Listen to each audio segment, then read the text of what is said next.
All right, good afternoon to those of you on the East Coast. Good morning to those of you on the West Coast. Welcome to This Week in Pop Culture, the show in which we bring you up to speed on the goings on the past week in the state world of pop culture, whether we're talking about film and TV news, local news, daily news, tech news, sports news, and the like. How to bring you up to speed so that way you are not left in the wind. I'm your host, Brandon Troy, also co-creator of Movers and Shakers Unlimited. And this week, we will have a new co-host joining us just for this week. It's not a permanent thing, folks. Spills is just taking a bye this week, much deserved bye this week. And we will have a co-host joining us momentarily after some of the news bits that we will get into. So be sure to stick around for that.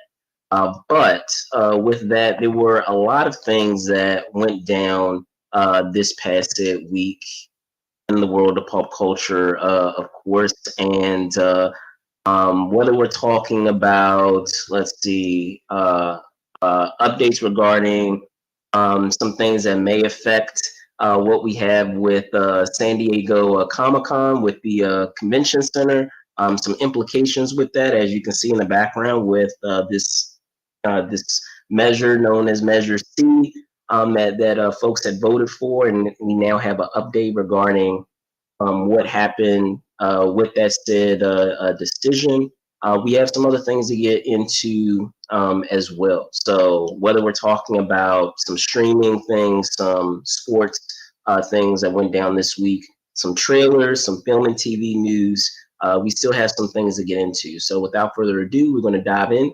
And then I just wanted to give you guys a heads up. If you guys are checking this out live, thank you so much for joining us live. However, if you are catching this after the fact, after we've already aired, just know that efforts will be made in order to timestamp this show accordingly, so that way you are able to skip forward or backwards to your heart's content of whichever story you wanted to dive into or share your comments on. If you're also, catching us after the fact, feel free to also, drop a comment down below.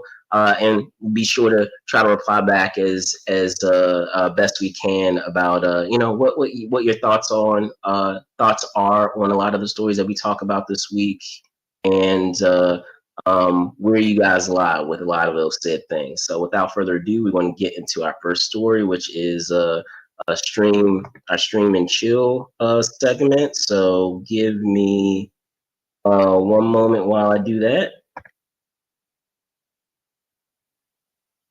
I'm going to begin first, as I said, with our stream and chill talk. And on Wednesday morning, fans were treated to a first look at John Lithgow as the legendary wizard Albus Dumbledore in the upcoming Harry Potter HBO series, with onlookers snagging photos of the actor on set. The 79-year-old Emmy Award winner was seen donning the Hogwarts headmaster's iconic beard, along with spectacles and a flowing robe.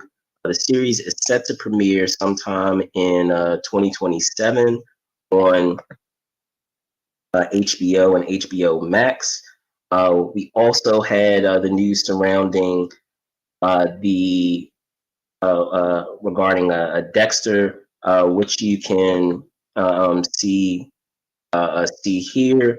And we did get an announcement regarding the second season of DEXTER Resurrection, season 2, from Mr. Michael C. Hall himself, making the announcement that second season was greenlit. So what are my thoughts on these said things?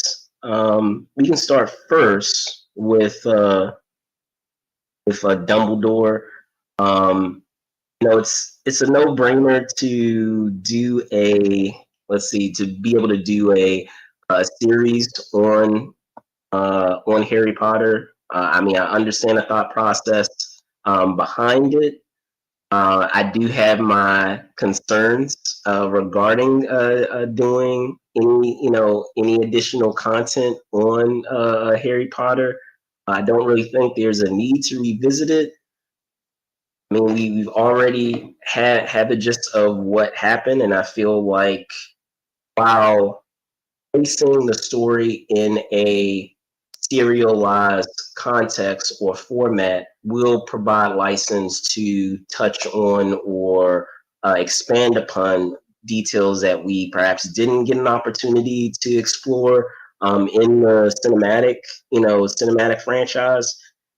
I still feel like we are basically retreading through stuff that we've already have experienced and already have done. And you guys may feel differently. I understand, multi-billion-dollar franchise in terms of what it was able to accomplish in its film franchise. So on a business capacity, it absolutely makes sense. I can understand, the logic behind it, but it just seems like there are other stories that we could do, in the world of Harry Potter. And I know folks would argue, well, we did, Fantastic Beasts, and, folks didn't absolutely, hop onto what was done cinematically with that. But I feel like, honestly, when we're talking about that franchise, I feel like that franchise perhaps would have felt worked better as a televised series versus being a film. There's so many details of the various creatures and things that are going on with that story that I feel like it was done a disservice as a film franchise and would have worked better as a televised franchise, or a televised series, I should say. But maybe you guys feel differently.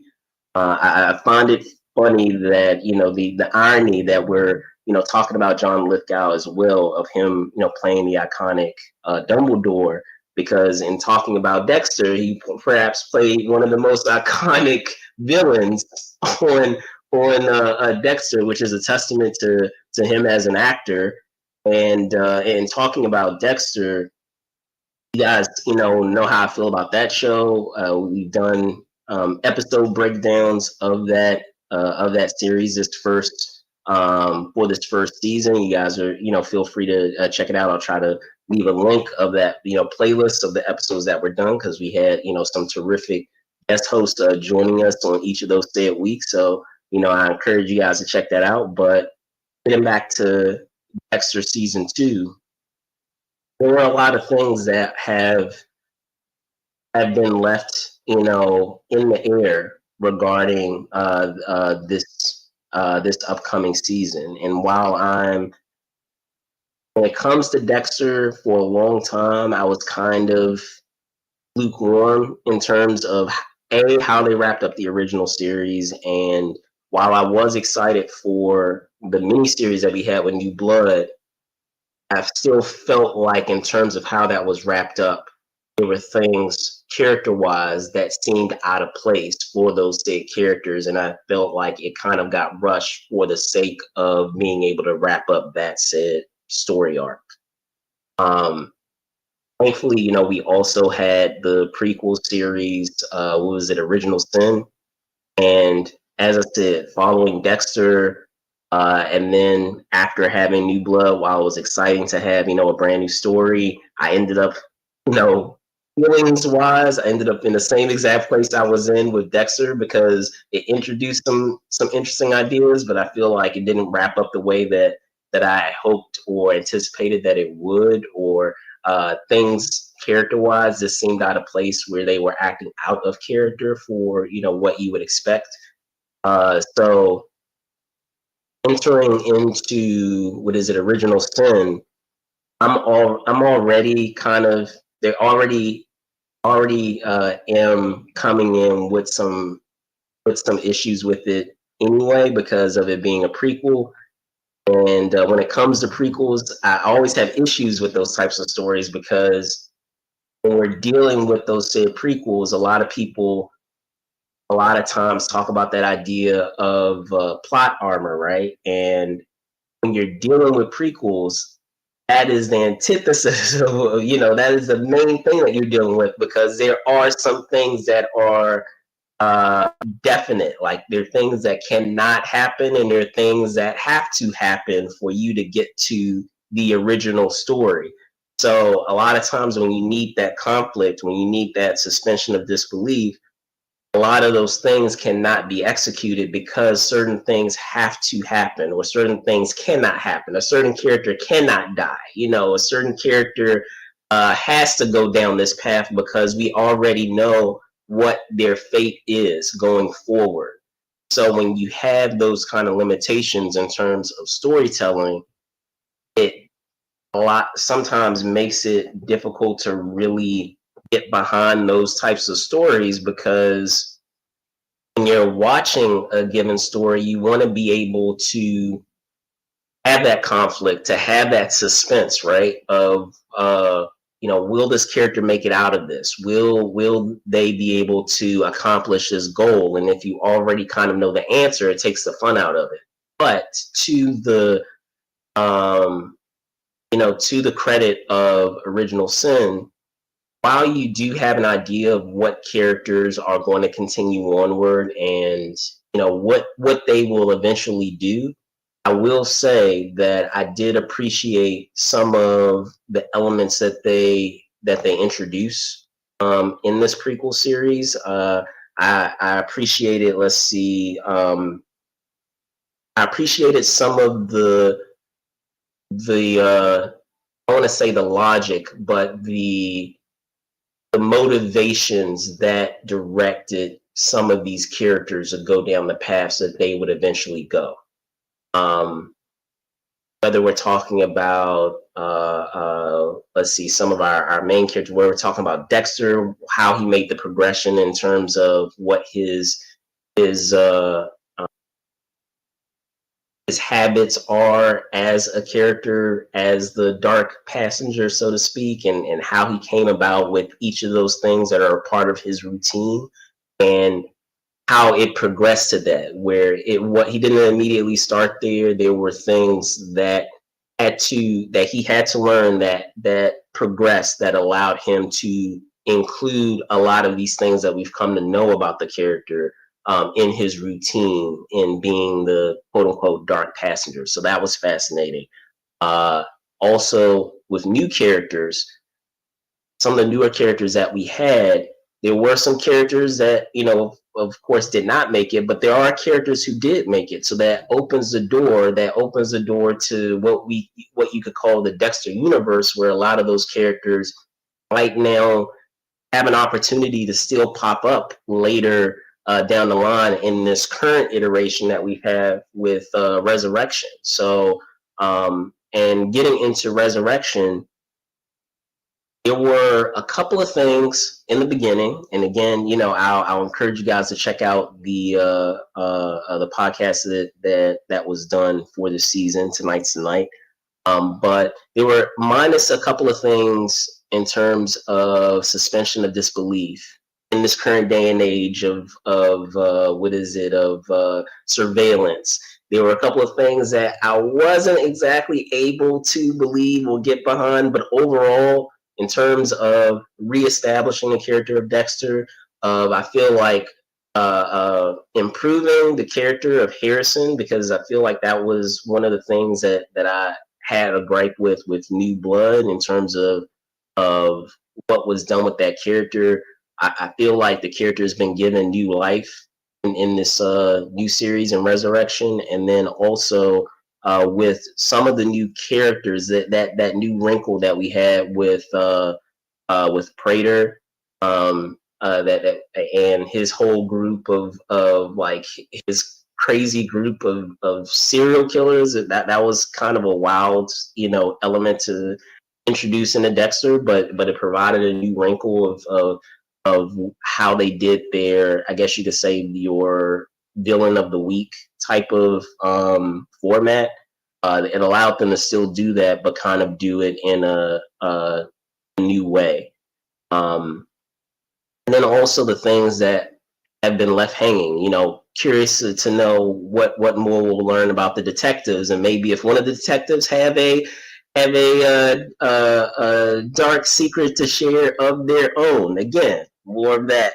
Trying to plug a little bit with tonight's tonight, but yeah, I'm interested to, based on where the world of Dexter is right now, where it can go, and because of other things they did, such as Original Sin, it also opens the door for additional elements now that they kind of established a foundation with those characters in that show, even though that they, take place or were a part of Dexter's past, because they do survive through that first season, they can still pop up. There's still a possibility that they can pop up later on in the world of Dexter and actually affect the events of what can happen going forward in the world of Dexter. So definitely excited to see what we have there.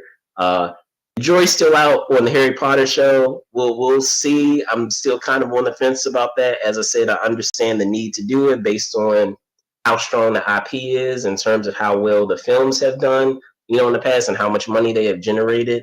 But and also the idea that, again, you can, with this type of format, you can kind of stretch out a lot more of certain details that they were not able to fit into the initial film installments that were adapting those said books. But still, it'll still feel like we're rehashing a lot of things that we've already done. Maybe you guys feel differently. You can let me know in the comments how you guys feel one way or another.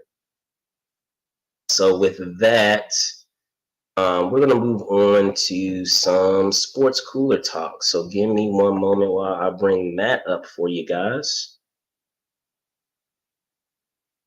Yeah, please let me know, what are your thoughts on what we have with this Harry Potter series, as well as the reveal, or should say the announcement, that we are getting another Dexter show. All right, so as I said, we're going to get into some sports cooler talk. Let me bring that up for you all now.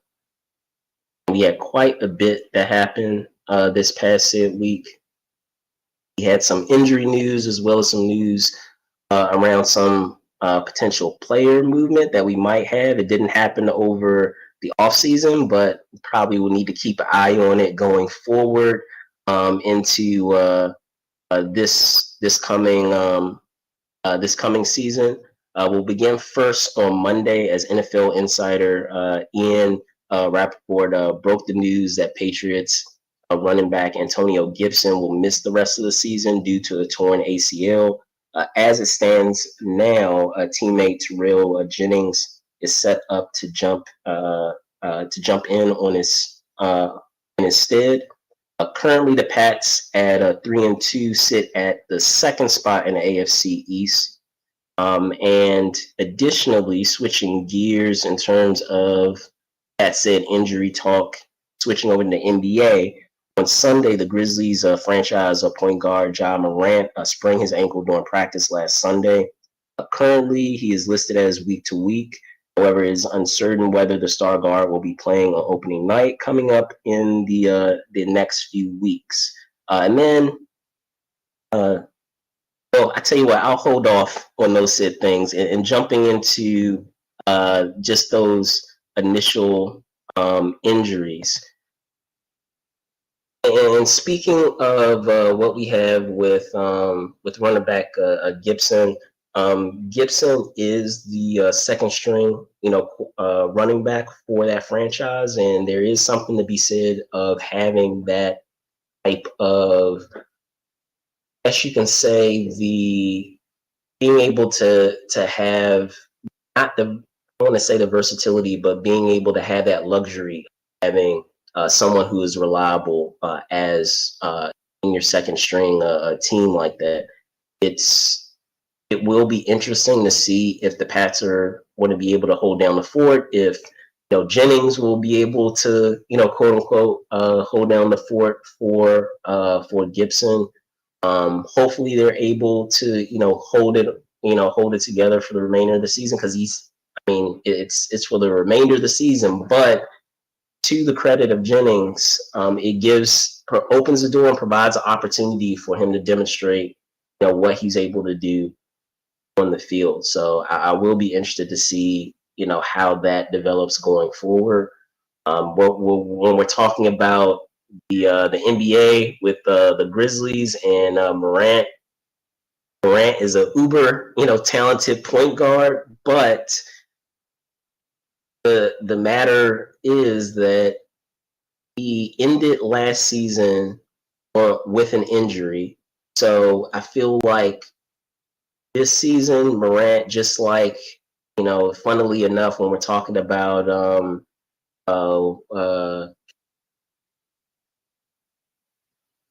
brain farting on the guy who he came into the draft with, but I digress.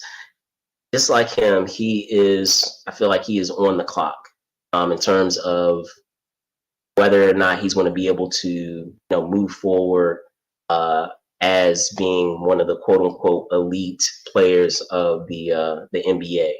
And it's unfortunate that, now he's going to have to deal with this nagging injury. Hopefully he's able to kind of,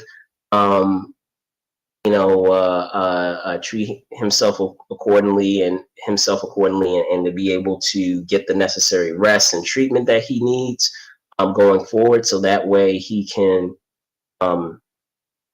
be able to, enter the season and not have it be something that stifles him into the season, because I really feel like this is it.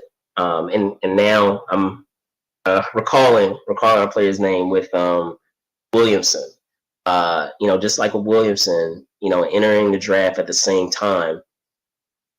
I remember with Williamson that there was an idea that because of how violently, I know, we were talking about it last week, and it's a shout out to Mr. McNutt, Michael McNutt, who was joining us last week. He is a violent jumper, and a lot of times when we're talking about violent jumpers like that, there have instances where Zion Williamson, that's trying to bring together his first name, but yes, Zion Williamson. So, just like with Zion Williamson, who's a violent jumper, John Morant is also a violent jumper. However, with Zion, I know the concern was because of how, massive he is as a person, that there was a concern that there was a likelihood that he could get injured and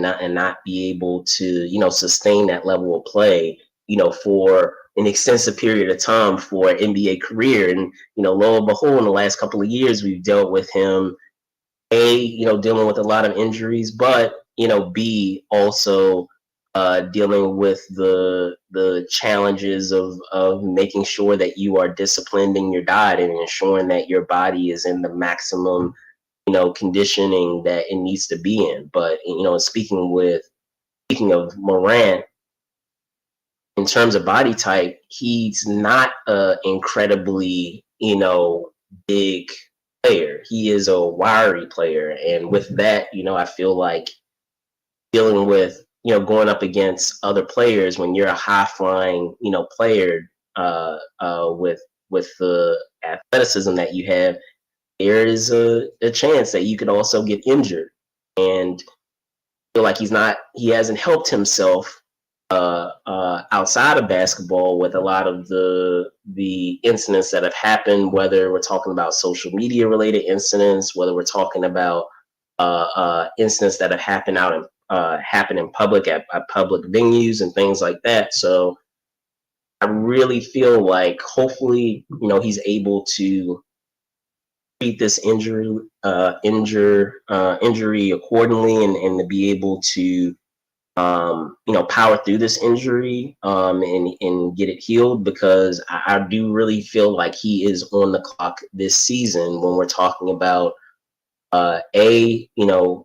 where he is perceived to be as a player in terms of an elite player, but also within the franchise himself of the franchise's patience of continuing to um, have him be their guy. So hopefully, because I'm a huge fan, I'm a big fan of John Moran and his game that he's able to pull it together and to be able to heal accordingly, so that way we can get the best version of John Morant this upcoming season. But what do you guys think in terms of these injuries that we have, whether we're talking about Gibson or Morant? Do you agree with what I said, in terms of Gibson? And do you feel like that's going to have a huge impact and cause the Pats to kind of take a nosedive, or do you believe that Jennings will be able to pick up the slack and help them going forward for the rest of the season?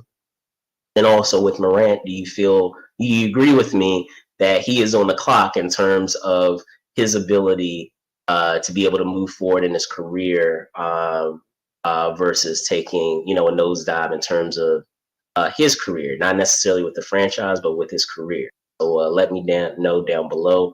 But there were other pieces to what we had um, with our sports cooler talk. So let me get into that. Well, you can see it up above here that we did have some news regarding some player movement. So I know you see Giannis here. So in speaking to that, this was on Tuesday. It was revealed by NBA Insider. It was revealed by NBA insider Shams Charania that two-time NBA MVP Giannis Antetokounmpo entertained the idea during the offseason to join the Knicks, with serious talks happening between the Knicks and the Bucks. Ultimately, nothing would come of it, as the Bucks, per Charania, felt that the Knicks didn't offer a deal strong enough to continue conversations. The Knicks, on the other end, believe that the Bucks never seriously considered a trade of the Greek Freak this summer. Now, in speaking, on this topic, the Bucks have made some moves going forward into this season. But when we're talking about in the context of being able to be title contenders, do I feel like they made the necessary moves to be title contenders? No. If you join the Knicks, obviously with the roster that they have now, I feel like they would be instant title contenders. But that's in a perfect world, and we know that if Giannis were to ever join the Knicks, that he would not be able to join that roster as it's currently constructed right now. Obviously, the Knicks would probably have to give away the kitchen sink in terms of all the depth that they have on that roster just to be able to get Giannis. So, there's kind of a catch-22 that, and it would be great if they found a way to have him join the Knicks, but at the same time, can I foresee that they'll be able to do that without losing anything?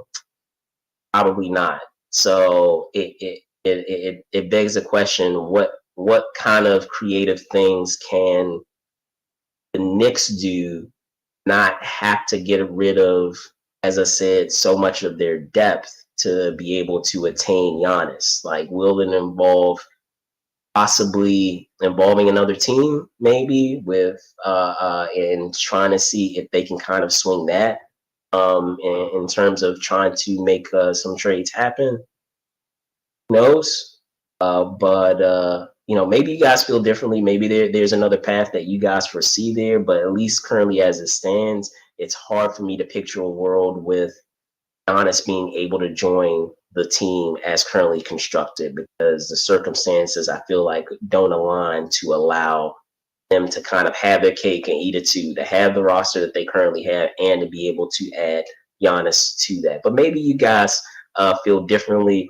But last but not least, in our sports cooler talk, we have the news, and I want to put it We did have the news surrounding USA men's basketball.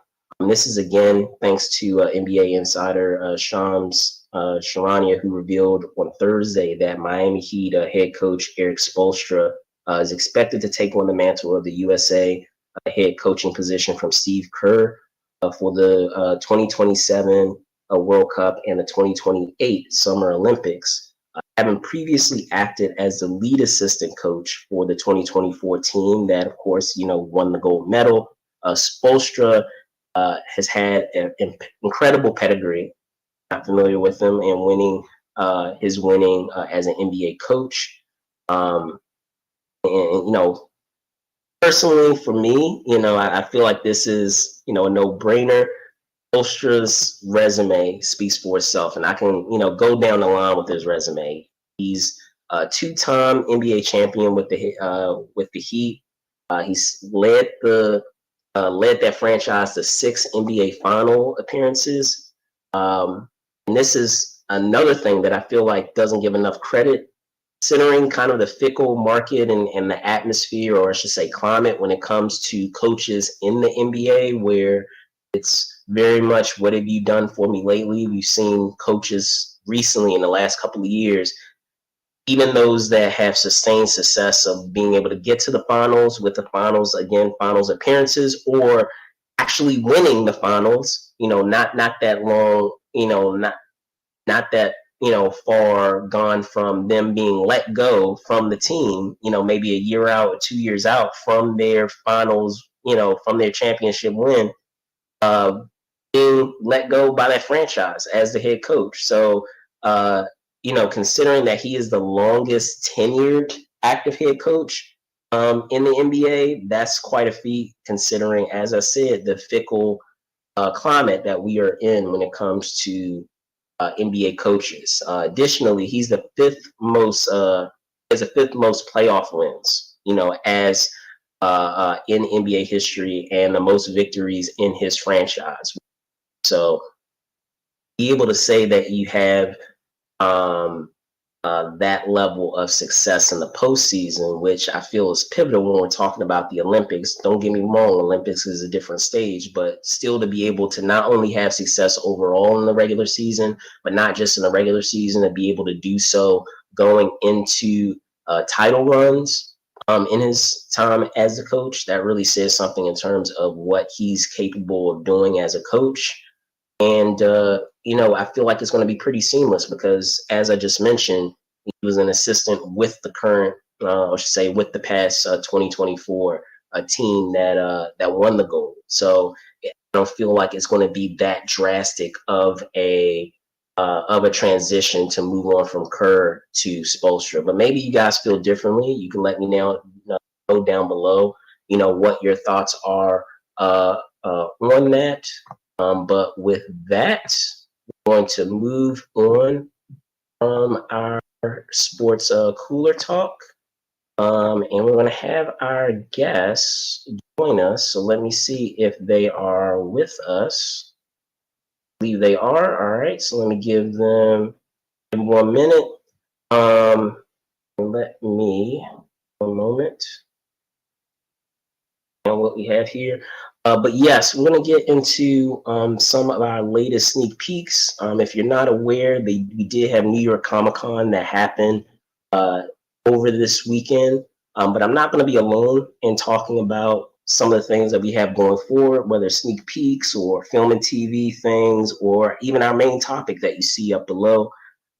We do have a special guest joining us, returning back from prior appearances here on the show. They report for the website known as Friends Comic-Con, aka Friends of CC.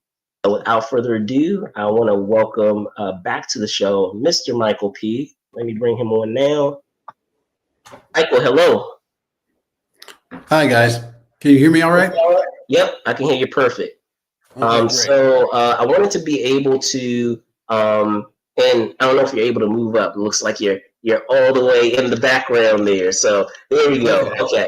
But I wanted to be able to dive into some of the trailers, as I said, that happened during New York Comic-Con. So we'll we'll dive into some of these that we had. See here, we had a crap ton of trailers, not surprisingly, during Comic-Con. And we'll start first. Let me see if I can bring this up. Start first in talking about the world of Game of Thrones, with the Night of the Seven Kingdoms, which debuted on Thursday at the show. Set to be a 6-episode first season, the series is an adaptation of George R.R. Martin's novella The Hedge Knight, which follows two unlikely heroes, a young, naive, but courageous knight, Sir Duncan the Tall, and a small squire who contend with great disciplines, powerful foes, and dangerous exploits more than a century before the events of the original Game of Thrones series.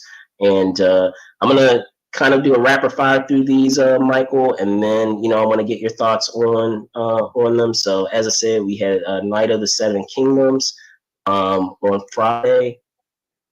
We had fans were given a look at the series The Vampire Lestat, aka the third season of Interview with the Vampire, which follows the title vamp as he navigates life as a rock star.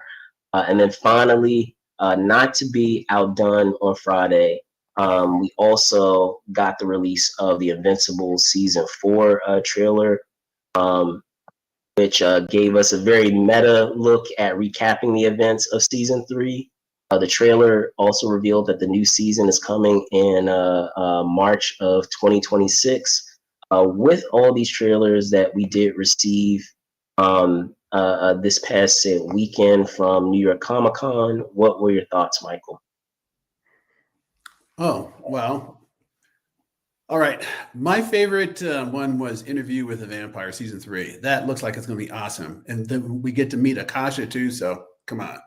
Yes, and I want to get into that. We definitely will talk about that when we get into our next segment with film and TV talk. But just in talking about the trailer itself, it's funny to kind of see our characters in this kind of modernized world, and it's fun to be able to see Lestat in this role of a rock star, because obviously it makes perfect sense. Obviously adapted from the source material, but just in thinking of the character itself, it would make sense that he would fit in this modern world in that type of context of being a rock star. So I got a kick out of that. And then actually some of the elements that were kind of wild that I didn't really think that they would be courageous enough or willing to kind of really get into visually is just the idea of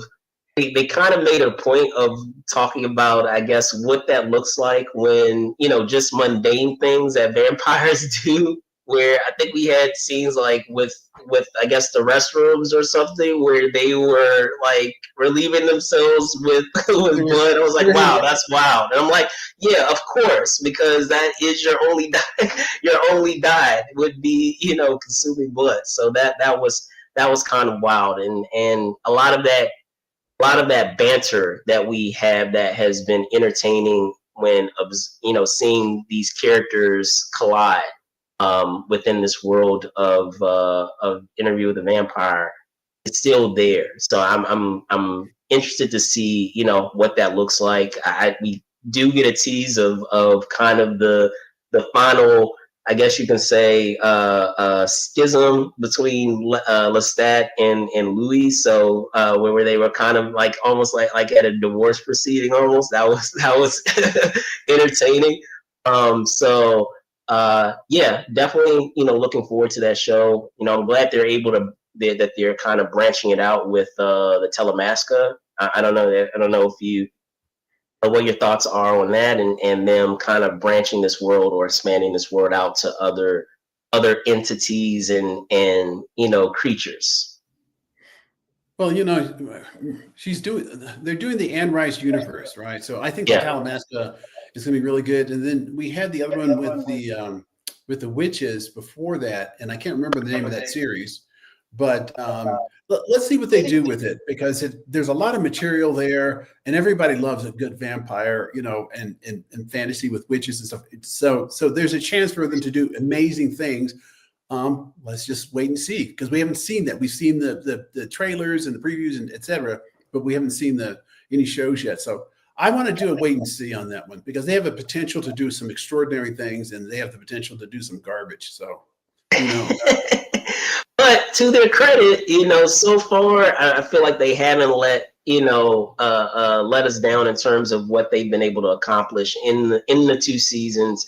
I didn't really latch on to the witch the witch show, but at least with what we've had with Interview with the Vampire, it has been fascinating what they've been able to do. Now, getting into some of those other trailers, what were your thoughts on what we have with our Game of Thrones spinoff with a Knight of the Seven Kingdoms? Well, you make it okay. What's up? I was not impressed by that in the least bit. I found it just. I think I think the word they use is pedestrian. Oh, wow. Yeah, Okay. it's just It was uninteresting. I mean, yeah, you got this poor kid, and I don't know about you, but I'm kind of tired of seeing these poor kids, and they're just like, they got hearts of gold, but they don't have a lick of sense. And it's not interesting to me. I'm kind of just worn out on that. The chosen one, except he's not quite chosen, well, maybe he is, according to that one imprint thing that he had with the star that went across there. So maybe he is the chosen one. But again, it gets, it's Game of Thrones, but as a character by himself, he's not that interesting, at least to me. From what they're showing there, I'm going to watch it, but is it going to be, is it going to be the Game of Thrones that we knew before, the final 2 seasons of Game of Thrones, right, which was some of the greatest television ever. I mean, just what was going on with those people. And the worst part about it, they were horrible people, but they were people. Unfortunately, you couldn't fault them for being people. You could fault them for being bad people, but they were totally believable as people, right? I mean, just everything about them and how venal they were, and loving, and whatever. But they weren't perfect by any stretch of the imagination, I hear you. They all had a flaw, but it was a realistic flaw. This guy, again, I don't know. I mean, I want to give him a chance. The difference is between, so compare the two. Or contrast the two. Vampires, we have a history there, but what they're showing us is evolving. It's changing, right? It is. They're growing his characters. He's still as petty, but it's like, but at the same time, it's like, yeah, that's what he is. He grows a little bit. He's 200 some plus years old. How much are you going to change? Now, so that's what I'm saying. With that Game of Thrones, I've actually got the novellas. I'm going to try and read the novellas before the show. Okay. All right. So I'm going to try. I was going to try to read one story before us today, but as life happens, and so too many things were going on. But I want to do it. But right now, I'm in not. Yeah, no, just no.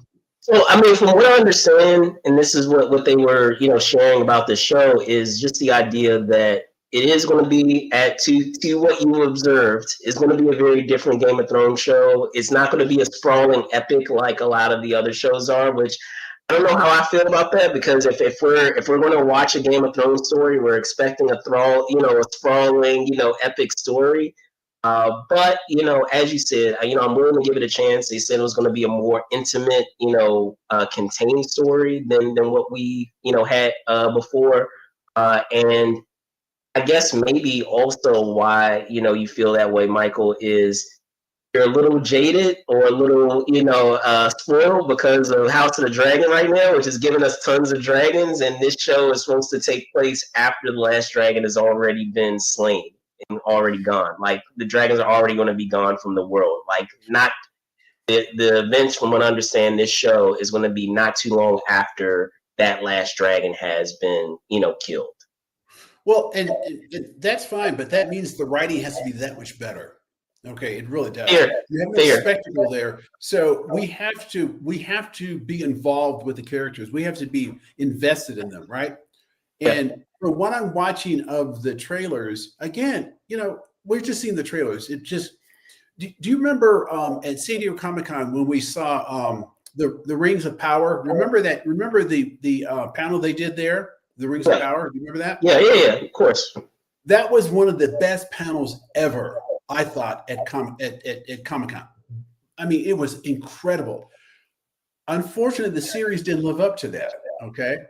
And so maybe this will be the opposite, where the series is better than what the trailers are showing us. Okay. So, and again, I'm just, you're asking for my impression. That's my impression. I don't know how the series is going to be. Like I said, I'm going to watch it, Yeah, but, yeah. but you made me contrast it with the vampire one, which was, I mean, that is like awesome. Come on. That was just an awesome trailer, right? I mean, It come was on. pretty awesome. I'm not gonna lie. It's Yeah, not it gonna really lie. was. So, Yeah. and it was good to see a lot of those characters, take a leap forward of where they were last season. And like I said, it's also fun to see them. A lot of what we had in those first two seasons was flashback. It was a period piece, right? And like in this story, we're seeing them more in a modernized context, knowing what all of that history, that they've had, as you said before, as these vampires, have been. So, and how they're going to, interact with the modern world. So I'm really fascinated to see how that's going to, play out in this upcoming season. We kind of got a tease of that, towards the tail end of some of those shows, but so much of it, as I said, is flashback, and with it being a flashback, it becoming a period piece. So I am fascinated by not having of seeing more of how they're interacting with the modern world, for sure. Now, talking about Invincible, I believe you also watched Invincible, Michael. Well, I didn't. No? I watched part of the trailer, which was really fun, but I didn't watch the whole thing. I have an issue with Invincible. Okay, so What's I that? started What's your watching. issue? I'm Well, curious. I You watched the share. first season. I know you Yeah. love it. Okay, but my thing is, I watched the first season. I liked the first season. Then I started watching the second season. Then my brain wandered off, and it's just one of those shows that I think I'm not the target audience on it. First of all, okay, so um, I, I don't fault it for anything. I think it's fine. It's just that it's not my cup of tea. So I watched the trailer, which I really enjoyed the trailer, but I just thought it was kind of silly at the same time too. So that's just me. I mean, it's not bad. It's just that some shows just aren't for you, you know. So you didn't appreciate them going kind of meta and like, breaking the fourth wall and acting, kind of recapping what happened in the prior, and in the prior season and talking Like about I what. said, it's good. It's just that I'm not I'm not the target audience for that, you know. So Okay, fair that's enough. that. Fair enough. I mean, like I will say this. There, I appreciate the creativity and as I said, going meta with this trailer and the approach that they had in doing it. They could have very well just they didn't even have to show anything. They could have just had Invincible and just had like a voiceover and had like the season reveal premiere date come up. But they decided to do something a little outside the box. Like they decided not to show footage from the upcoming season, which I can appreciate. So oftentimes when we're talking about trailers, right, especially in this modern day and age, so many times they're showing too much in a trailer, and at least they didn't even show anything that's in the upcoming season. There's a lot to look forward to in this upcoming season in terms of what they could dive into or what they could show, and they held back from doing that and instead did something kind of fun with this meta trailer of them commenting on their own show and what they have coming up on their show, and also recapping what came before. So I could appreciate that. This past season ended with so many WTF moments in a good way, where it's like, whoa, like this moments whether we're talking about conquest or evolutions of certain characters and their abilities that were really cool. It was great to see a lot of those things this past season. So and where we're leaving it off, and some of the other characters we will get a chance to see more of going forward for not just season 4, but also knowing that we're going to be getting the season 5 as well, which was announced at Comic-Con that they would be doing season 5. So definitely looking forward to what we have here. Glad to see a lot of these first looks. I'm a little more optimistic about Game of Thrones than you are, maybe. But go ahead. Sorry, Let go me ahead. stop you there for a second, because the interesting thing is you talked about they've already announced season 5 for Invincibles, right? Yes. Isn't that one of the major controversies right now with some of these series and shows is that we get one season, we're all invested in that first season, we're thinking, oh wow, and then they just drop, it's just nothing happens, and they cancel. And so I think it's smart for them to announce that so that people can actually start, watching the series knowing that there's an end game there, and that we can watch the first and we know that they're not going to just drop us and just leave us hanging. Because there have been so many series you get started on them and it's to the point now where I don't want to start a series until I'm sure that they've already announced a season 2, because I'm not going to let them do that to me anymore. That's a good point, but I would say that's more so the fault of how a lot of these networks are, where I feel like in the past they were far more trigger happy to be able to say, hey, we already have the next season green lit. But based on the nature of the way the industry looks now, whether we're talking about streaming, what we had with the strike and all of those things, and all of those things that come into play logistically, business wise, I feel like are shaping how a lot of networks are being a little tighter with them being tighter with what they have with their resources, unless it's like what is it? Unless it's like a given or a home run, like something like Stranger Things. I understand Stranger Things is going to be an incredibly expensive season this last season. Yeah, it's going to be incredibly like record-breaking expensive. Well, but I mean, it's the last season, and it is a phenomenon. It is a worldwide. series that worldwide, that is huge. So it makes sense that they would be willing to invest that much resources into. But when we're talking about a brand new show and the commitment that it takes to do that, whether we're talking about logistics of locations, of salaries, all of those things, well, I feel like networks are being a lot tighter now. Let me stop you for a second, because I don't know if your viewers and listeners know this, but you have a lot of connections in the industry because you worked in the industry, right? So what are your friends, because you know the people in front of the screen and behind the screen, so what are they telling you? What are you hitting? What are you hearing? So, I mean, there are instances where a lot of things that would otherwise be greenlit maybe 10 years ago are not being greenlit today. There is a need for a lot of IPs, or there is a desire for new IPs, of being able to have something that has an established fan base and something that can instantly generate revenue. As much as people harp on the fact that they want to see something original, in this day and age where you have a lot of, from what I understand, this is what's been shared with me, of a lot of number crunchers that are in a lot of these studios and a lot of these networks, because there's a trend of more number crunchers than creatives. There is a approach of trying to check off boxes to say, okay, this is needed because we need this, and this to be able to generate money, or to be able to possibly guarantee money, versus trying to do something outside the box and say, wow, this is an interesting idea. we should approach, we should, examine this more, and we should potentially see where this goes and see if we can, turn this into a movie, see if we can turn this, into, a series. What capacity, what format would be the best to be able to approach this said story?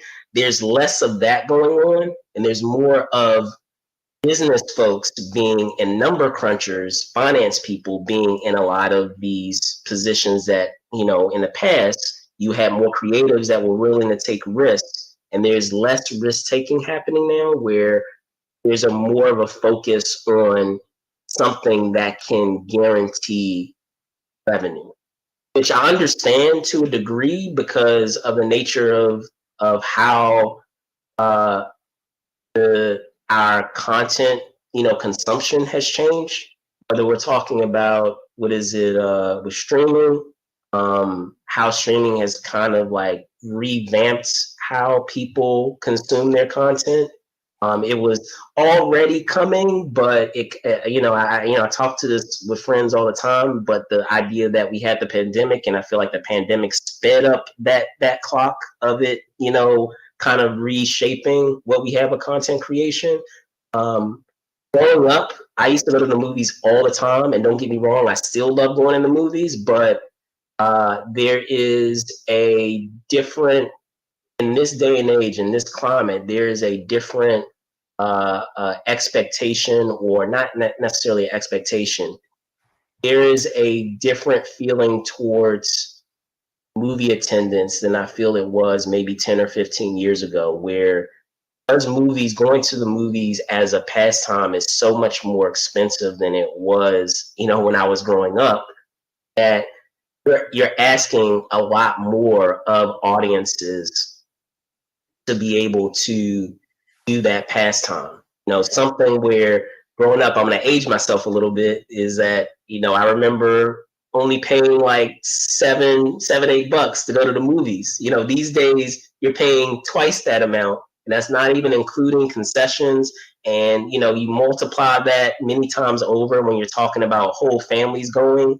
And then because of that, because you have fewer you have fewer folks going to the movies as frequently, now it's forcing the theaters themselves to kind of compete with one another to provide premium services, where now it's by default of providing a lot of these premium services, they're going up in price too, because they have to pay for a lot of these things somehow, whether it's being able to serve premium food, to be able to serve premium food, to bring food to you. They're far more. There used to only be a finite amount of theaters that you could go to where you kind of experience that level of service, where they're, serving you food, or serving you, as you say, adult beverages. But I feel like now it's not special anymore, those particular services. Now it's becoming more commonplace among even some of the mainstream exhibitors that are out there. Do you go to CinemaCon by any chance?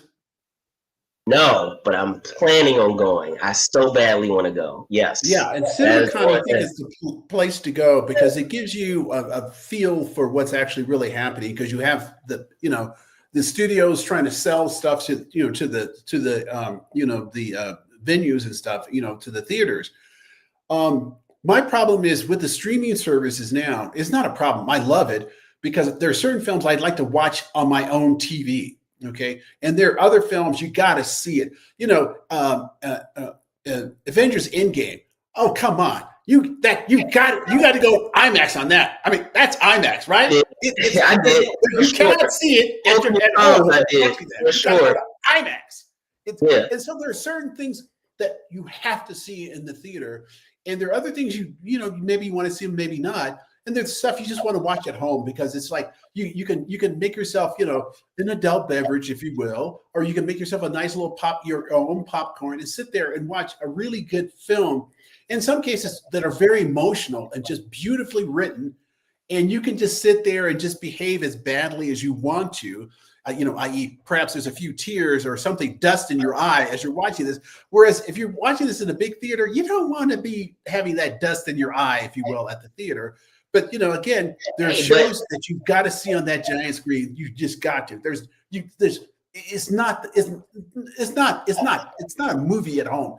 In game at home is not in game at IMAX, because you're involved in that and everybody's with you and you feel that energy. Come on, please. I mean, I agree with you. Yes or no. I agree that there are some blockbusters that I don't even count those. Those are a given that you have to see at a movie theater. But I still also feel like there is something about that communal experience of going to a theater that you can't really duplicate in having at home.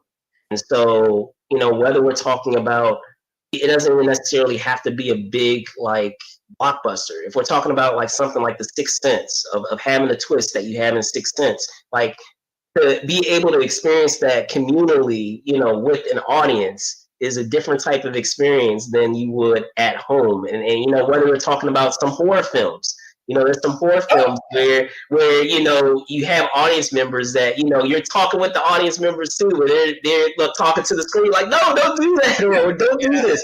Like that is a communal experience, and I feel like there's nothing, and I remember a lot of these experiences, seeing a lot of these films, and some of them weren't even blockbusters, but they were unforgettable experiences that I will always have with me. And I would not have them if I never saw them in the theater first. Well, it's all right. It's going along with what you're saying there. For instance, Forrest Gump. Forrest Gump is not a giant film, but it is incredibly emotional. Yes. There's a catharsis among the audience as they're watching this. Is it what happens with Forrest? It's like you feel like you're experiencing it with them. Yeah. Yeah. And so, I see what you're saying in that. And, again, there's something. The Color Purple, not a huge blockbuster, but still, like, to be able to experience that in a movie theater. I don't think you can replace. In horror films back in the day, I remember, I'm totally dating myself, not the original Night of the Living Dead. Oh, my God. And then the original Exorcist. I was going to say Pitch Black. Like, no one knew what Pitch Black was. And, now we have a whole franchise with Riddick now. But, like, before that became a franchise and diverted into that, we had Pitch Black. And I remember seeing that in theaters, and, what people are anticipating about that. I'm totally dating myself on this one. But when the original Exorcist came out, at the theater, I remember everybody was used to seeing a horror film, and they're, a bad horror film, right? Yeah. That movie scared people. People in the theater, it got to the point where you could hear, the proverbial pin drop. Yes. And then something popped up and people screamed. There was some films where people do the fake scream. Nobody was fake screaming on this one. It was for real. To your point, Blair Witch Project, Paranormal Activity, like, I remember seeing both of those films, and same thing, like, again, going back to a time where you're not focusing on numbers, or, do we have all of these different formulas going, running into the movie, but just the idea of, okay, let's do something different. At that time, we weren't doing a whole bunch of found footage stuff, like, and approaching it of like, you don't physically have a monster. It's all in your head of you being able to create that creature or whatever that thing is that's chasing them in the woods. It was still effective. When we're talking about, Paranormal Activity, that idea of this couple and you kind of living the day and day, life that they're living, and them having to deal with this entity that's in their house, this, unseen entity that is in their house. That was effective too. I remember that, and it was unsettling because it felt like it was real, since it was shot as if it was, a found footage type of project. And then after that, we got a ton of films after that. We've had, as someone who is a horror guy, one facet of horror that I do like is when we have anthology horror stories, or whether it's a series like Creepshow or Tales from the Crypt, or whether it's movies like I'll never forget, and again, communal movie-going experience, and this is Comic-Con related, by the way, is at my first Comic-Con, I went to 2 different premieres. I went to, they had a screening of Trick or Treat, I feel like there's been a sequel to, at least one sequel to Trick or Treat at this point, but I saw the first one and they had the screening in Hall H, and they had the writer and director do a segment, kind of like a brief interview with the moderator at the top of the film, like at the very beginning, and then after they had their brief discussion, they jumped into showing the movie. And I'll never forget it. It was like a late screening. It was like a 10 o'clock screening. I was like, wow, they're still doing programming at Hall H at 10 p.m. But yeah, this was 2009. They had a Trick or Treat screening. That was my first Comic-Con. They also had, and I'm going to age myself on this, I went to the premiere of, I should say, the screening of District 9 that they had at Comic-Con in 2009. They hadn't shown it to anyone else yet. Like, no one knew what District 9 was. They had,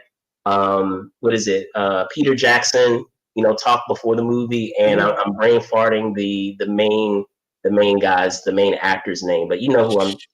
Yeah, Copley or something like that, or I just yeah. I just can't remember his name either. Yeah, but they had a screening of that, and I'll never forget. That was my first Comic-Con. So, and I remember when people were watching a lot of those sequences of him. I don't feel like I'm spoiling it because it's been out for a while now, but the transformation that, I'll just say that the transformation that he goes through from the beginning of the story to the end of the story, and then also all the like crazy action sequences that they had with a lot of the alien weaponry. And his name is Sharlto Copley. Copley. Mm-hmm. Yeah, but yeah, both of them came, talked before the movie, and we saw the movie, and people were losing their minds over that movie. I never forget it. So yeah, there's something to be said about that communal experience, and even though things have kind of reshaped in terms of how we consume it, because like, to your credit, I know a lot of people nowadays like the idea of being in the comfort of their home and being able to rewind and put subtitles on there. They're like, what did they say?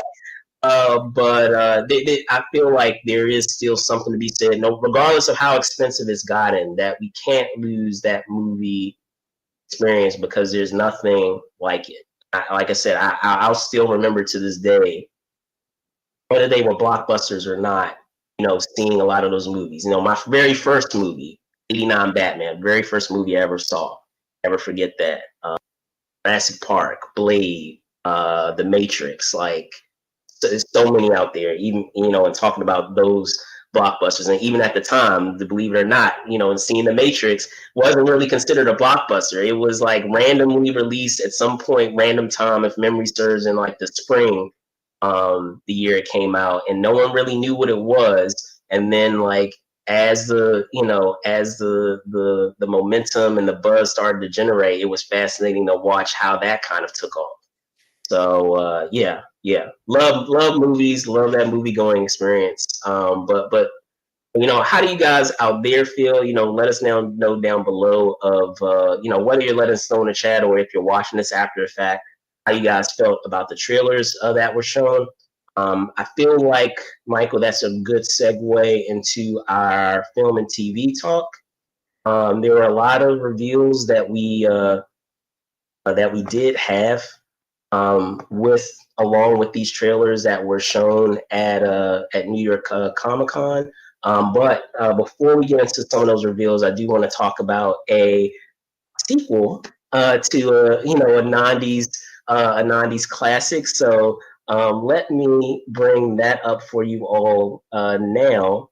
And in talking about this said film, of course, I'm talking about Heat. If you can see here, on Tuesday, sources told Deadline that United Artists is in talks to pick up the project, coming on to finance and distribute the pick. Additionally, those same sources revealed to Deadline that Leonardo DiCaprio, who you see here, is in early talks to take on the role of and I apologize if I'm butchering it. Shaharis, who is a character originally played by the late Val Kilmer in the 1995 original. Per the story, the sequel had initially been set up at Warner Brothers. However, when the two sides being director Michael Mann, who you see opposite of Leonardo DiCaprio here, and Warner Brothers couldn't agree on a budget, the studio allowed Mann to shop the proposed package out to other studios. Now, after several weeks of going back and forth, Amazon has agreed to Mann's terms, and the plan is to shoot sometime next year. Michael, your thoughts on us getting another Heat? Well, yeah, well, Michael Mann is doing the writing, so he must have had some thoughts because my understanding is there's parts of it are prequel and part of it are sequel, right? Is that Okay. yeah. So and he's writing it, and so he wrote the original one. So if you watch the original one, it's like 2 hours and some odd minutes, right? So it's a long one. And It is. Yeah. Moment, right? Yeah. But in watching it at home, again, because it'd been great to see it in the theater, but watching it at home, I didn't feel it was overly long. That's the thing. It was interesting. I have some things about the acting and stuff, because Al Pacino, when does he ever step it down, if you will, right? But it was interesting. The characters were all interesting watching. You remember I told you about my criticism of the night one, right? Yeah. Well, I don't have the same criticism of Heat. All those characters were really interesting people. They made odd choices, but they were all interesting people, all of them, right? And so I assume in Heat 2, they're all going to be as interesting because Michael Mann is again writing it. So am I going to go see it? Of course. Am I probably going to wait and watch it when it's on for free on Amazon? There's a higher probability of that, but it doesn't mean I'm cutting back on the movie experience. It's just that you got to save money sometimes. But I'm looking forward to it. I think the first one was fun. Interesting characters. I want to see where they've gone. The ones who are still alive. I hear you. Well, I guess I will say this is, I've talked about this a lot when it comes to sequels, and I feel like just to kind of do a quick like brief Spark Notes version of it. I feel like there is a window that you have when it comes to sequels, and you've seen it where we have sequels that come not too long after the original, maybe 1-2 years.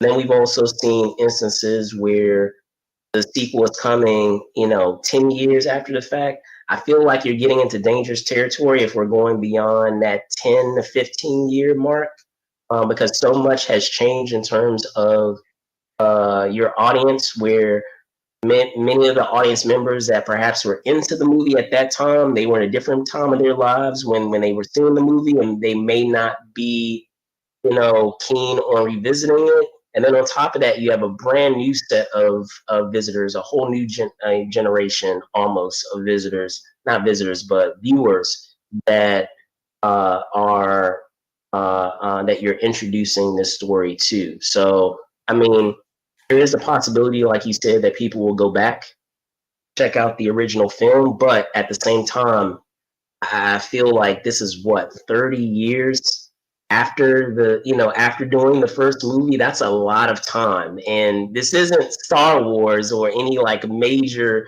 IP where we were talking about what is the Stranger Things, where it's a huge phenomenon. So you have so much content that people are still continuing to consume on that said IP, versus something like this, which is a memorable film from the 90s, but again, it was 30 years ago, and it's not a film, like you said also, that is not going to be a quick view. It's going to be something where you're going to have to pay attention and watch over 2 hours, which is, I feel like, a lot to ask of audiences these days, where a lot of those films, there are very few films these days where I feel that are going into that 2.5 or 3 hour territory, minus, our Marvel films, which they themselves are starting to cut back from getting into that runtime.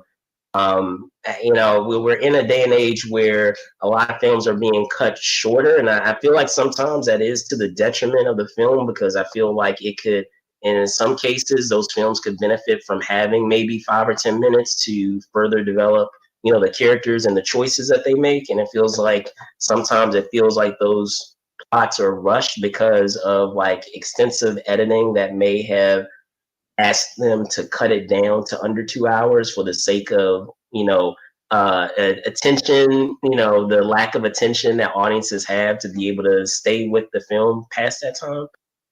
So we'll see. I don't know if how that will look in this current day and age, film like that, where people love this film, but I don't know if it would speak to a brand new generation in that way.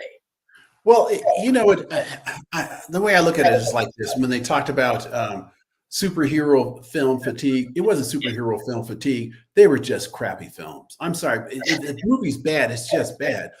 Good people go see good movies. When you have good direction, good acting, and especially good writing, people go to see that. It could be about, somebody, somebody, they get a new job and all this stuff happens to them at the new job. And it's interesting because these are interesting people and interesting things happen to them, and it could be about the greatest person that ever lived and it has the worst script ever written. Nobody wants to go see it. It's just, you've got to have those three things. And it's just, if you got those three things, you've got the film. Okay. You don't need necessarily visual effects, but if you're going to have visual effects, you got to have the high production values. Okay. You have high production values, great directing, great acting, great writing. It's going to do it. Well, if you're going to do a film like this, do you feel like they should have done it sooner? Let me ask you that question instead of waiting 30 years to do it. Okay. It's not a sequel. They're saying it's a sequel. It's actually a new film based on old IP, really. And so they're saying it's a sequel, but it's 30 years in between. It's not a sequel. If the original people, some of the original people who were acting are dead. Some of the only person who was left was the Al Pacino character. He can't play that role. I don't know. I don't know how much times pass, but you don't want him. You want an actor. I don't know who they're going to do this, and I don't know how they're going to cast it, because I think that was some of the issues. And so Leonardo DiCaprio, is he playing an older version of the Val Kilmer character, or is he playing the younger version? That's a good question. Like, they didn't, from this article that we have, like, it don't really go into details. They just simply say that he is taking on that character. So I guess the jury's still out in terms of those details. I'm assuming it's the older ones, because he was pretty young at the time. And Leonardo DiCaprio is what, 40, 45 now? Yeah, I mean, I feel like he's older. But yeah, he is on the older side. Yeah, so he'd have to be the older version. If they have him as the younger version, I was like, yeah, no, that's not happening. That's crazy talk. So it should be. You've got a lot of talent there. Again, if the script's there and they get the production values that they want, and the actors don't, chew the scenery, it could be a lot of fun. So that's just my. I was gonna say, to answer your question, he'll be 51 in November. Yeah, so he's got to be playing the older version, right? So he can't be playing the younger version. Yeah. So could he play the older version? Sure. And he's a good actor. If he's got a good script and a good director, he's a good actor. So, I mean, again, it goes back to the production values. If everything's up to snuff on this thing, it could be, it could be really good. It's not really a sequel, though. We're calling it a sequel because we want to tie into old IP and to get the people pulled in there. But is it really a sequel? That's my question. If you're continuing events, I understand what you're saying, but if you are continuing the events past the point of the original IP, whether you're jumping in time or not, I still feel like you may want to use one of the other creative terms that are out there, but it is a quel of some kind, whether you want to call it a sequel, a requel, whatever it's called. Like I feel like at the end of the day, it's a quill of some kind. Because you are Or it could continuing that story past the point that you had in the original story. it could be a dollar quill, right? There you go. There you Dollar go. quill.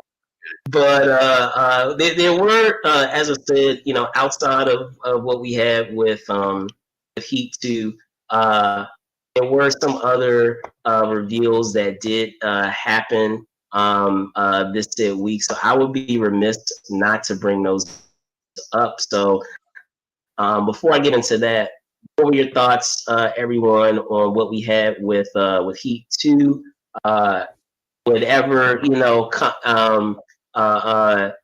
final product we get with that story, you can let us know down below. How do you feel about us moving forward? With us getting another Heat story. Are you guys excited about it? Or are you kind of on the fence about it after 30 years? let me know down below in the comments. But we're going to move on to the other components of our film and TV talk. So let me bring that up now. Some of the reveals that we had this past weekend at New York Comic-Con, which you see here.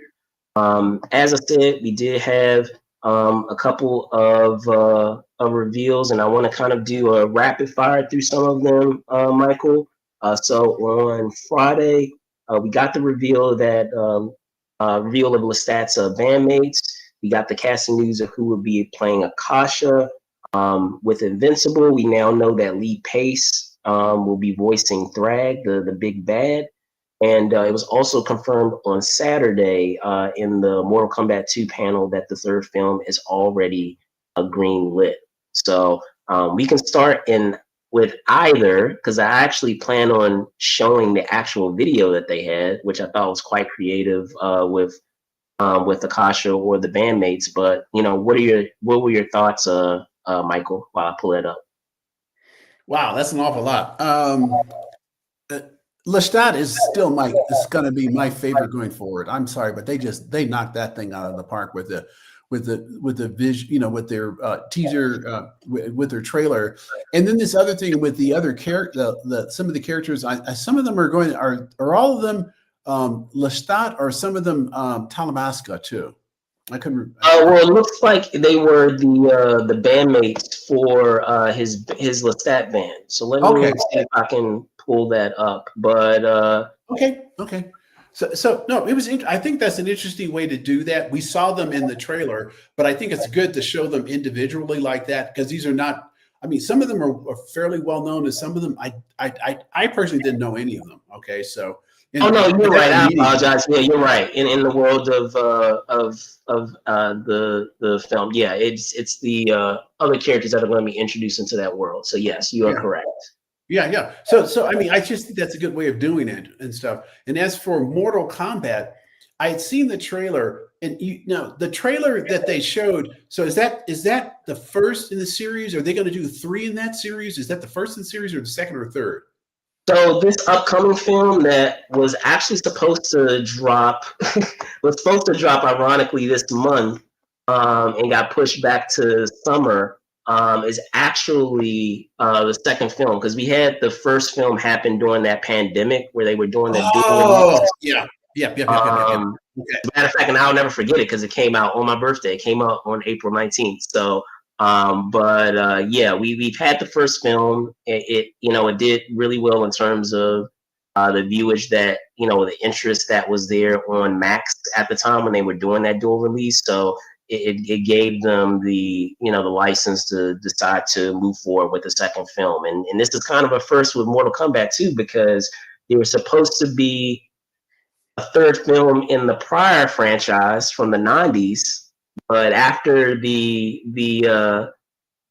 film that we shall not name, known as Annihilation, we never got a third film, which would have been called Mortal Kombat Devastation, for those that are not aware. So this is the first time that we're actually getting to a third installment with a Mortal Kombat cinematic franchise, which is cool.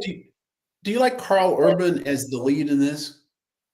I like Carl Urban.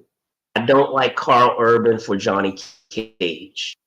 I feel like they should have cast, and I'm sorry, like if we're talking about this character and we're talking about continuing this character going forward in other films, I feel like we need to get someone who's like 10 or 15 years younger. Yes. And someone who's kind of unknown, but who's done other work, but who has the martial arts background.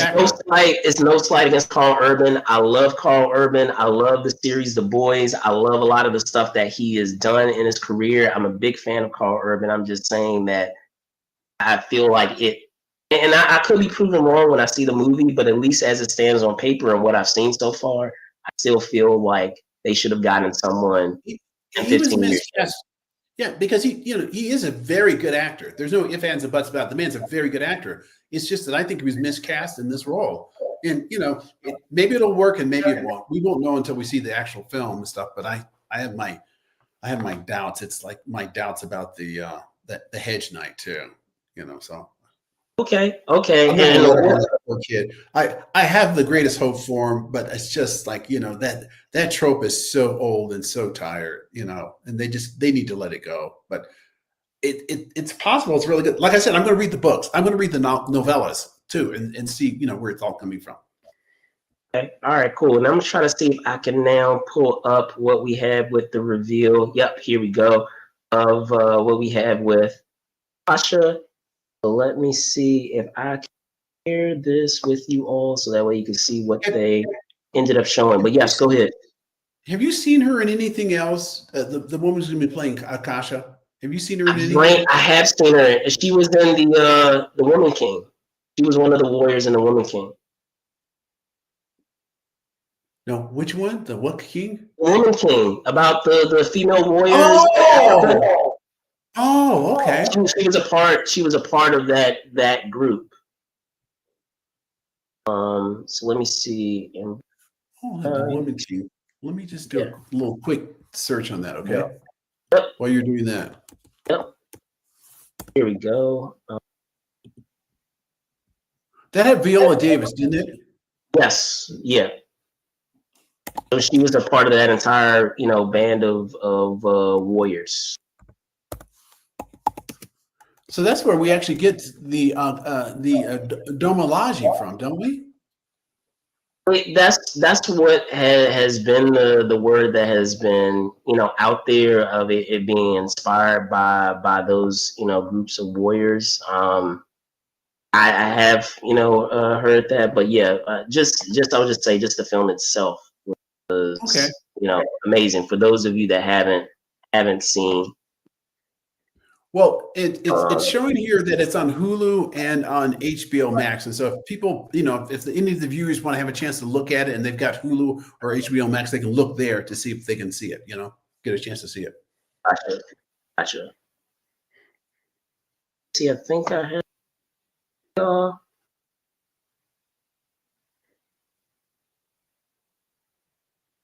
Well, while you're looking for that, one of the other things. There was one other thing. We also had Sigourney Weaver. She had mentioned that she had teased that they are in the very, very early stages of seeing what another Alien film would look like with her character Ripley, and where the character of Ripley would be at this point or stage in her life.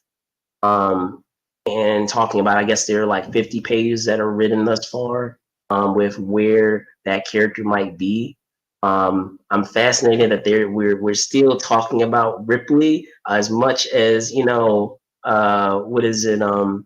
Winter Weaver, as awesome as she is, I feel about that film the same way I kind of feel about Star Wars when we're talking about Ripley, that we've demonstrated that we can do an alien story without having to include Ripley in it. And as cool as Ripley is, I feel like we need to give that character a rest, and that we can expand outside of the character of Ripley when we're doing franchise of Alien. We've demonstrated even with some other stories that we've had, like Romulus recently, where even though I guess you could technically say she's in there, if you really want to get technical in terms of of what I understand, her vessel being in Romulus and them actually capturing the vessel and it apparently escaping in the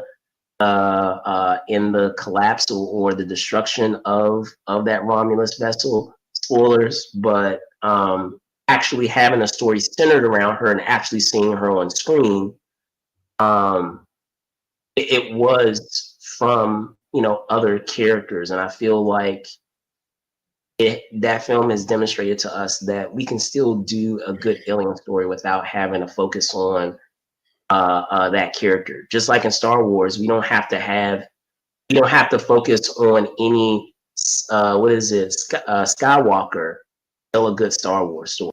We can focus on things outside of Skywalkers to tell that story. So that's how I feel about it. Perhaps you feel differently, Mike. No, because I like, the alien Earth. Some people, oh, there you found it. Okay. Do you want to do this one first?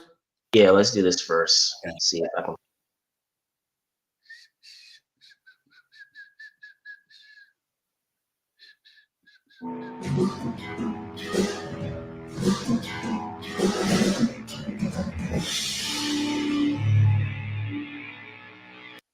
All right, so Sheila Atim will be taking on the role of Akasha, and for those of you that are unfamiliar, with the world of Anne Rice, Akasha is the mother of all vampires. So the matriarch, the first vampire.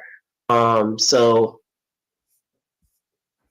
I love the casting. I love that we have someone who is clearly a person of color.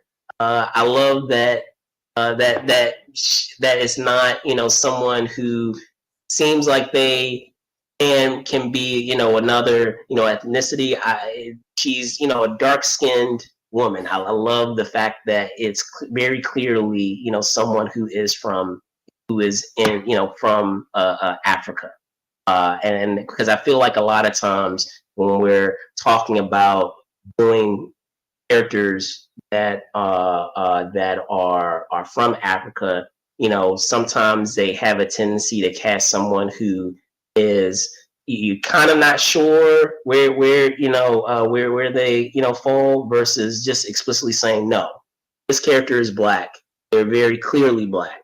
So like I do like that element of it. I enjoyed her character in The Woman King. So, I'm very fascinated to see, what she's able to bring to that character who is like this larger than life, vicious, creature. So your thoughts, Michael? Well, I was watching a movie on Prime Video the other night, and they had Brad Dourif in it. I don't know if you remember him or not, but he was in the original Dune. He played one of the Mentats. And yeah. Talking about Chucky. Yeah, of course. I know Brad. Yeah, Brad Dourif. Yeah. But in the movie, they have him playing an Arab terrorist, and they brown face him. Okay, and it's like, yeah, we need to stop that nonsense. Okay, it was really low budget, and I want to say a cheap. There's a difference between low budget and cheap. Okay, this was a cheap film. Low budget just means you can't spend a lot of money, but you have great people put great thought into it, and they make things work. Okay, to me, that's low budget. A cheap film is they don't spend any money on it, and they have everything about it is just cheap. But in terms of this, no, I love that because if you look at this woman too, she's got that classic look about her too. Yeah. We've seen these murals of these Egyptian pharaohs, the female ones, right? The Egyptian pharaohs. Yeah. And she's got that look. Very regal type of yeah. So she's already selling it right there. And then if she's a good actor too, oh my God, this thing has the potential to make, to put chills up and down as you watch her, just go through there, and just her maliciousness. But at the same time, you got to remember, it's malicious for us, but she's this creature who's lived thousands of years. Yeah. We're trying to judge her. And I don't think that that's necessarily right, because, with that kind of power and that kind of knowledge and what you've lived through or existed through, okay, that's the difference. She's existed through. it's like, yeah, we can make all these value judgments, but the thing is, she has to have that cold. There has to be something just removed from reality about her, because she's lived that long, and she has all these children, the progeny from her being the mother of all vampires. So this could be their best season coming up. It just has Oh the no, potential. undoubtedly. It has the potential for us to just watch this thing over and over and over and over again. I'm looking forward to. I just hope that they live up to the potential, because to me, it's just, and I hope. Well, we won't be able to see it. I was hoping that Comic-Con we would actually get some scenes from it. Now, and they split the trailer, and they had the people. They interviewed the stars at New York Comic-Con, right? Yes. See, I'm you should have been there. Pull this up. So here we go. Yeah. And she's got that look about her, that kind of thin, that thin kind of like almost hungry look, and just, it just never gets satiated, because she's always going to be a thin person. Let's just wait and see. I just hope that they write some really good stuff for her. I'm sure she's capable of doing it. It's just that the writers live up to it. But again, I miss going to New York Comic-Con this year. I think this would have been the year to go to New York Comic-Con, Yeah. So maybe next year. Yeah, maybe next year. But yeah, let us know in the comments, how you feel about what is it? The reveals that we had with not only with Mortal Kombat, of it getting a third film, of them, making that reveal. It's cool that we're finally, in a place where we'll have 3, Mortal Kombat films. I love that what I've seen so far from the second film. Time will tell, how it actually, the finished product will be. But at least from what I've seen in the trailer, I have enjoyed. When we're talking about the Vampire Lestat and the casting that they've done there, pretty cool stuff. Of the announcements that are made there of who we have here as Akasha, played previously, of course, by the late Aaliyah in the what was it, Queen of the Damned. And then also with we didn't even get into this, but what are your thoughts on Lee Pace playing Thrag in Invincible? I know we were just talking about the trailer before. Maybe you don't care one way or another. Well, see, remember, I've been telling you about Foundation, and you've just not been following up with me on Foundation. Too much out there, man. It's too much out there, but I got you. Yeah. Too much good stuff. It's not that there's too much stuff. There's too much really good stuff, and you're trying to get to all the things that you really enjoy. But anyway, so he's done a phenomenal job in Foundation. What is this guy in that you don't like? Seriously, he's one of those really incredibly versatile actors, and he's going to do a good job. You know that. Come on, please. That goes without saying. And I think more importantly, I think he's going to have fun with the role too. So. Yeah, undoubtedly. That's the one thing that I was always wondering when we're talking about this iconic character within the world of Invincible, and what's to come of the destruction that he will bring to our characters. So you needed to have someone who had a sense of gravitas to them, and he is someone who is able to have a presence and to be able to, in what we've seen in other work of his, of being able to have a commanding presence, to be a person of authority, but still have some charisma, and to be able to kind of have that element that you're still interested to see, what's going on in the characters that he plays in their heads, even though sometimes those characters can kind of fall on the evil side, or sometimes they can, fall on the good side. Well, just real quick on Lee Pace, and I'm going to leave it alone after that. Remember, he was in Pushing Daisies, and so he was that whimsical kind of character that, just almost like a Mr. Is it Mr. Smith Goes to Town? The guy that Jimmy Stewart played that could see the giant rabbit. Right. Okay. Yeah. Level. But in Foundation, there is one of the most powerful scenes I've ever seen written for television, bar none, where he delivers this very quiet these lines, and he's telling someone how he's going to punish them. And as he tells how he's going to punish them, you see on her face and on his face too, but you realize how he's truly powerful and how he exercises that power. But he doesn't scream, he doesn't holler. He very quietly tells her the punishment he's going to give her, and it's absolutely devastating. I mean, just powerful. And you realize his power then, and you see someone exercising power the way it should be exercised, very quietly, but very powerfully. And he does that scene. Oh my God. That scene is just perfectly written, perfectly shot, everything about it. And he's acts that to the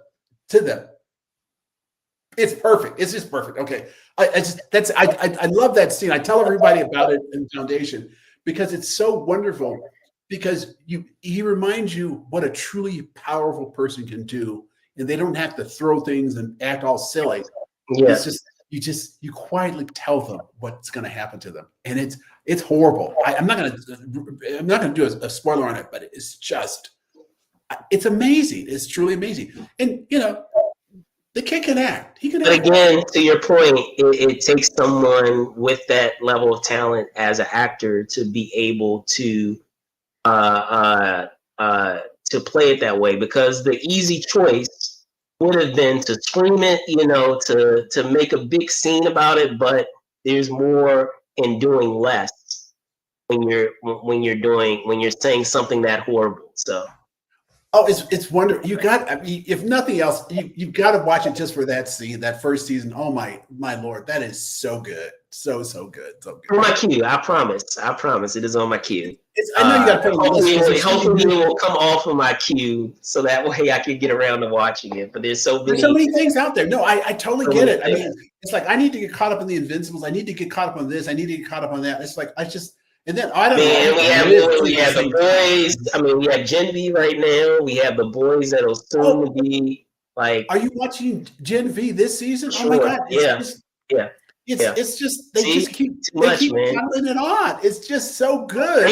Thankfully, Peacemaker ended, so I don't have to keep up with Peacemaker. Yeah. Thankfully, that ended. So that's one less thing I have to keep up with. So try to get caught up on these shows before next year. We've got to the end of the year to get caught up. But then they're premiering because you have to watch some nonsensical shows too. So I'm watching some network television, and I have my one show that's my guilty pleasure. I'll say it up front. It's a guilty pleasure. It's ridiculous. Elsbeth. Okay. It's just ridiculous. Okay.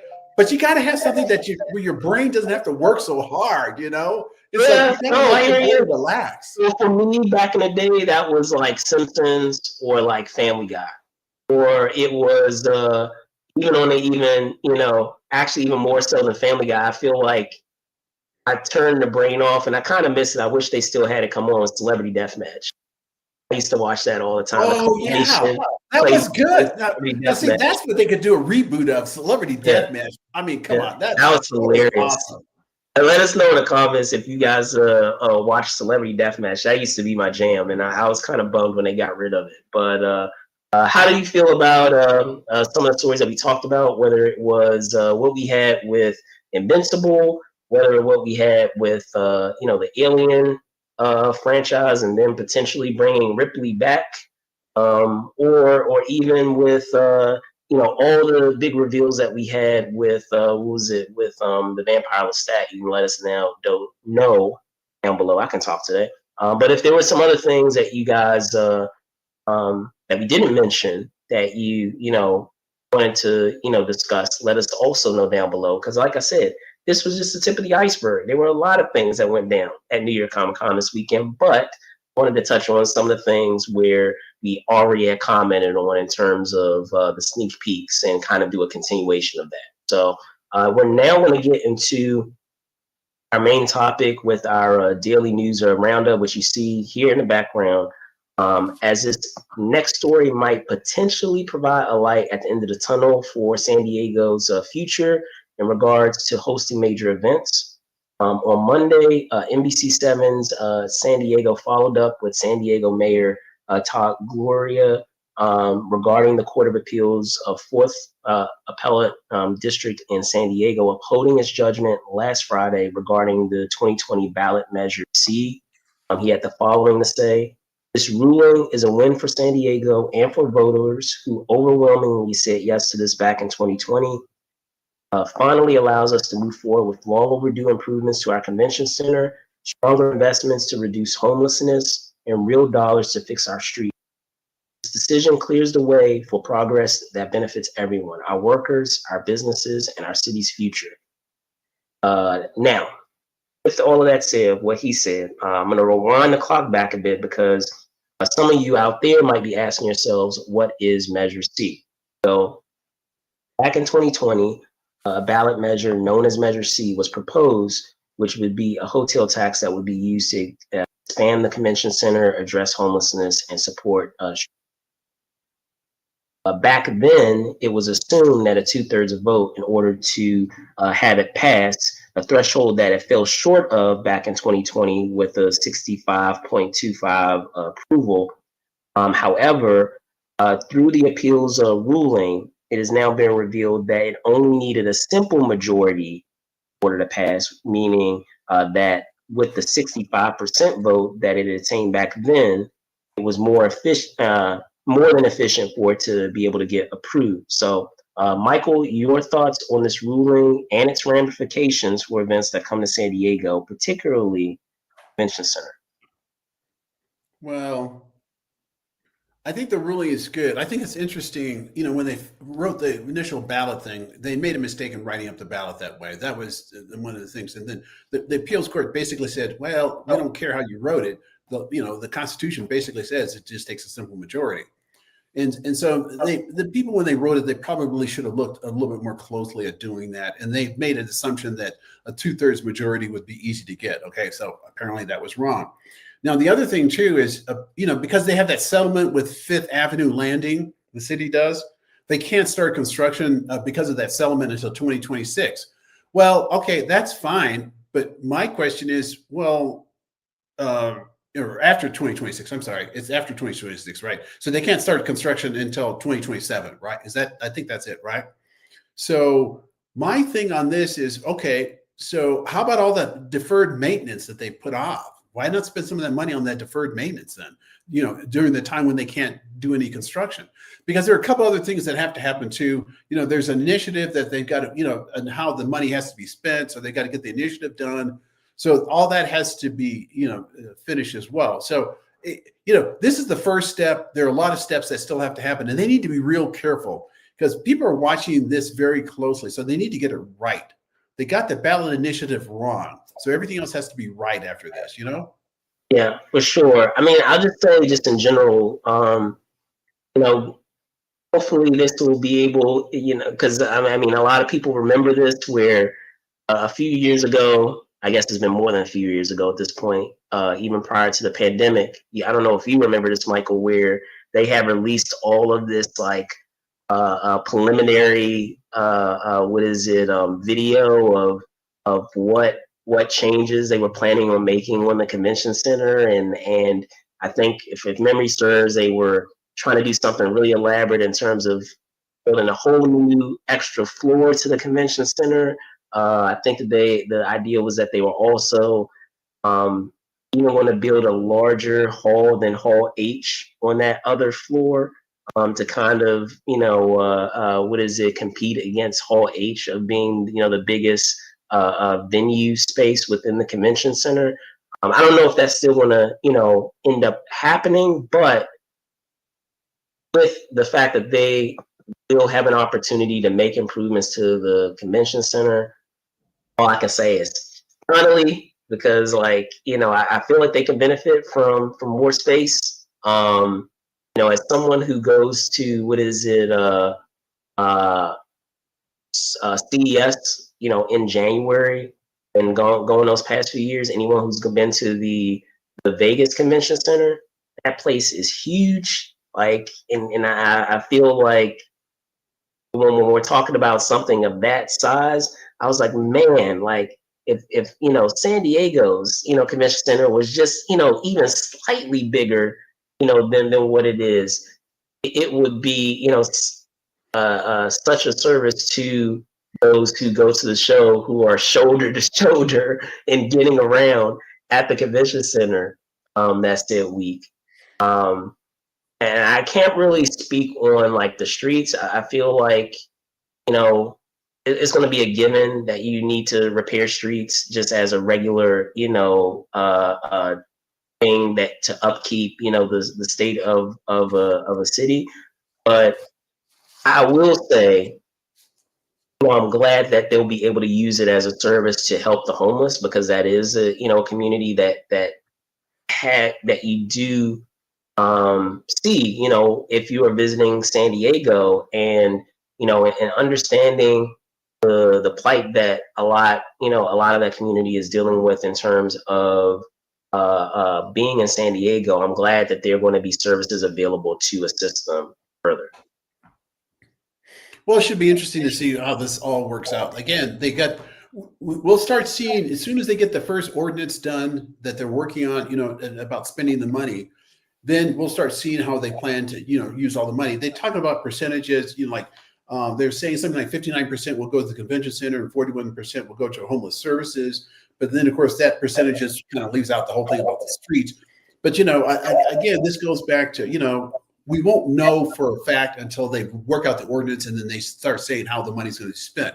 Now, there was a comment among some of the people, in the on the Facebook page, for Comic-Con and the convention center.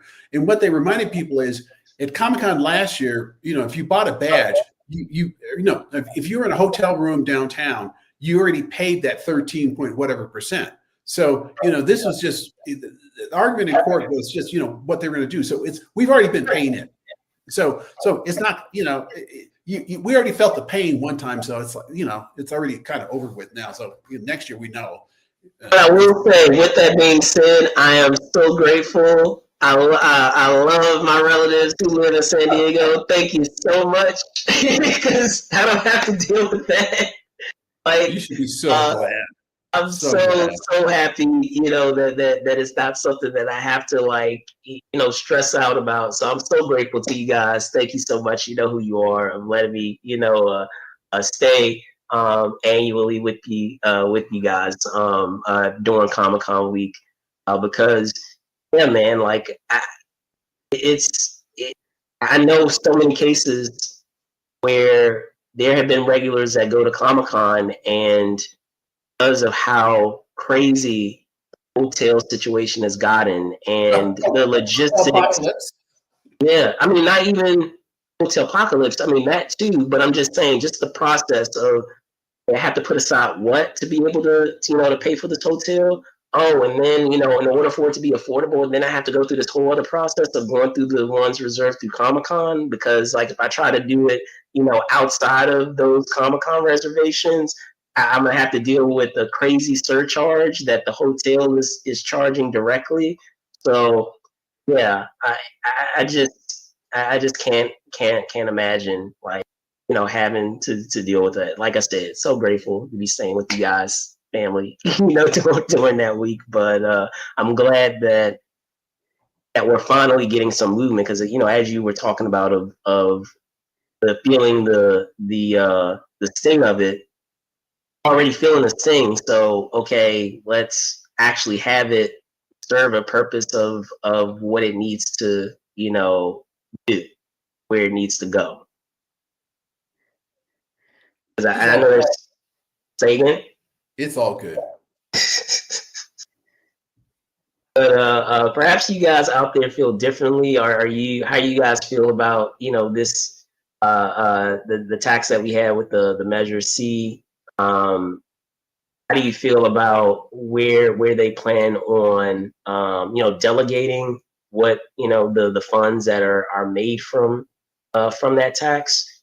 I agree with you, Michael, in that I am very curious. They're going to need to definitely find a way to, I don't want to say police it, but really keep an eye on where it's going, because I could see this becoming an issue if they don't have it properly regulated of where it's going down the line. There's Which an is awful lot. normally the case when we're talking about instances of this where, you know, you have these extra added taxes that are being made, and where is it actually going? So we'll see for sure. But how do you guys feel out there? As I said, let us know down below. With that, we are going to wrap it up here at Movers and Shakers Unlimited for this edition of This Week in Pop Culture.